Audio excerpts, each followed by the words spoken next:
Clip number 1210۔ اس clip میں آپ قرآن پاک کی سورہ فاطر کی آیت نمبر 19 سے 23 تک کی تلاوت، ترجمہ قرآن اور تفسیر قرآن صراط الجنان سماعت فرمائیں گے۔ بسم اللہ الرحمن الرحیم۔ ترجمہ، اللہ کے نام سے شروع جو نہایت مہربان رحمت والا ہے۔ وما يستوي الأعمى والبصير ولا الظلمات ولا النور ولا الظل ولا الحرور۔ ترجمہ، اور اندھا اور دیکھنے والا برابر نہیں، اور نہ اندھیرے اور اجالا، اور نہ سایہ اور تیز دھوپ۔ وما یستوی، اور برابر نہیں۔ اس آیت میں اللہ تعالیٰ نے کافر اور مومن کی ذات میں فرق بتایا کہ کافر ایسا ہے جیسے اندھا اور مومن ایسا ہے جیسے دیکھنے والا، اور یہ دونوں برابر نہیں۔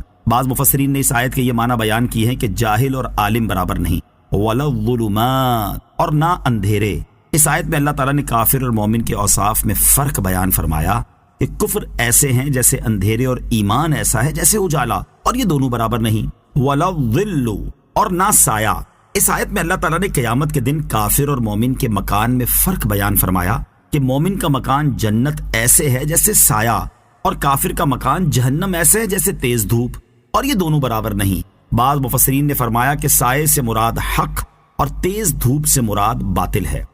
وما يستوي الأحياء ولا الأموات إن الله يسمع من يشاء وما أنت بمسمع من في القبور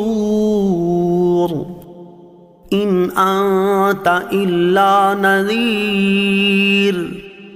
ترجمہ، اور زندہ اور مردے برابر نہیں، بے شک اللہ سناتا ہے جسے چاہتا ہے، اور تم انہیں سنانے والے نہیں جو قبروں میں پڑے ہیں، تم تو یہی ڈر سنانے والے ہو۔ وما يستوي الأحياء ولا الأموات، اور زندہ اور مردے برابر نہیں۔ اس آیت میں زندوں سے مراد مومنین یا علماء ہیں، اور مردوں سے کفار یا جاہل لوگ مراد ہیں۔ ان کے بارے میں فرمایا کہ یہ دونوں برابر نہیں۔ اس کے بعد ارشاد فرمایا کہ بے شک اللہ سناتا ہے جسے چاہتا ہے۔ اس سے مراد یہ ہے کہ جس کی ہدایت منظور ہو اسے اللہ تعالیٰ ایمان کی توفیق عطا فرماتا ہے۔ وما انت بمسمع من فی القبور، اور تم انہیں سنانے والے نہیں جو قبروں میں پڑے ہیں۔ آیت کے اس حصے میں کفار کو مردوں سے تشبیہ دی گئی کہ جس طرح مردے سنی ہوئی بات سے نفع نہیں اٹھا سکتے اور نصیحت قبول نہیں کر سکتے، بد انجام کفار کا بھی یہی حال ہے کہ وہ ہدایت و نصیحت سے فائدہ نہیں اٹھاتے۔ یاد رہے کہ اس آیت سے مردوں کے نہ سننے پر استدلال کرنا صحیح نہیں ہے، کیونکہ آیت میں قبر والوں سے مراد کفار ہیں نہ کہ مردے، اور سننے سے مراد وہ سننا ہے جس پر ہدایت کا نفع مرتب ہو، اور جہاں تک مردوں کے سننے کا تعلق ہے تو یہ کثیر احادیث سے ثابت ہے۔ نوٹ: اس مسئلے کی تفصیل سورہ نمل کی آیت نمبر 80 میں گزر چکی ہے۔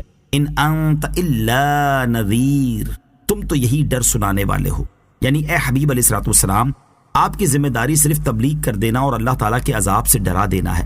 اب اگر سننے والا آپ کی نصیحتوں پر غور کرے اور قبول کرنے کے لیے سنے تو نفع پائے گا، اور اگر وہ کفر پر قائم رہنے والے منکرین میں سے ہو اور آپ کی نصیحت سے کوئی فائدہ نہ اٹھائے تو اس میں آپ کا کچھ حرج نہیں، بلکہ وہی محروم ہے۔